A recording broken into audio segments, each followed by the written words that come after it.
एक राजा बहुत बड़ा प्रजापालक था। हमेशा प्रजा के हित में प्रयत्नशील रहता था। वह इतना कर्मठ था कि अपना सुख, ऐशो आराम सब छोड़कर सारा समय जन कल्याण में ही लगा देता था। यहाँ तक कि जो मोक्ष का साधन है अर्थात भगवत भजन, उसके लिए भी वह समय नहीं निकाल पाता था। एक सुबह राजा वन की तरफ भ्रमण करने के लिए जा रहा था कि उसे एक देव ने दर्शन दिए। राजा ने देव को प्रणाम करते हुए उनका अभिनंदन किया और देव के हाथों में एक लंबी चौड़ी पुस्तक देखकर उनसे पूछा, महाराज आपके हाथ में यह क्या है? देव बोले, राजन यह हमारा बही खाता है जिसमें सभी भजन करने वालों के नाम हैं। राजा ने निराशा युक्त भाव से कहा, कृपया देखिए तो इस किताब में कहीं मेरा नाम भी है या नहीं। देव महाराज किताब का एक एक पृष्ठ पलटने लगे, परंतु राजा का नाम कहीं भी नजर नहीं आया। राजा ने देव को चिंतित देखकर कहा, महाराज आप चिंतित ना हो, आपके ढूंढने में कोई भी कमी नहीं है। वास्तव में ये मेरा दुर्भाग्य है कि मैं भजन कीर्तन के लिए समय नहीं निकाल पाता और इसलिए मेरा नाम यहाँ नहीं है।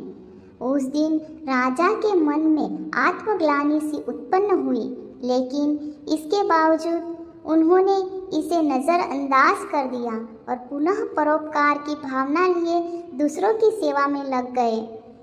कुछ दिन बाद राजा फिर सुबह वन की तरफ टहलने के लिए निकले तो उन्हें वही देव महाराज के दर्शन हुए। इस बार भी उनके हाथ में एक पुस्तक थी।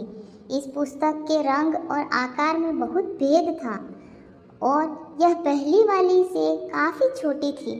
राजा ने फिर उन्हें प्रणाम करते हुए पूछा, महाराज आज कौन सा बही खाता अपने हाथ में लिए हुए हैं? देव ने कहा, राजन आज के बही खाते में उन लोगों का नाम लिखा है जो ईश्वर को सबसे अधिक प्रिय है। राजा ने कहा, कितने भाग्यशाली होंगे वो लोग। निश्चित ही वे दिन रात भगवत भजन में लीन रहते होंगे। क्या इस पुस्तक में कोई मेरे राज्य का भी नागरिक है?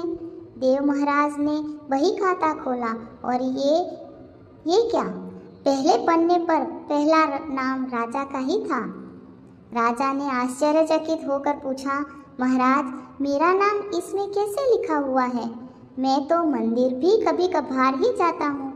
देव ने कहा, राजन इसमें आश्चर्य की क्या बात है?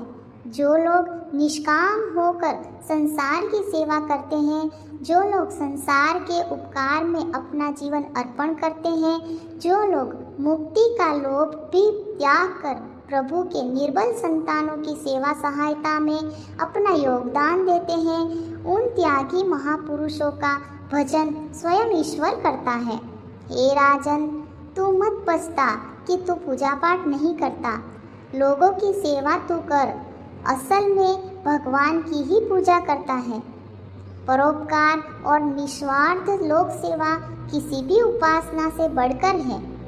देव ने वेदों का उदाहरण देते हुए कहा, कर्म करते हुए 100 वर्ष जीने की इच्छा करो तो कर्म बंधन में लिप्त हो जाओगे।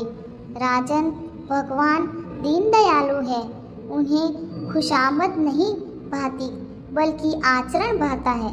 सच्ची भक्ति तो यही है कि परोपकार करो, दीन दुखियों का हित साधन करो।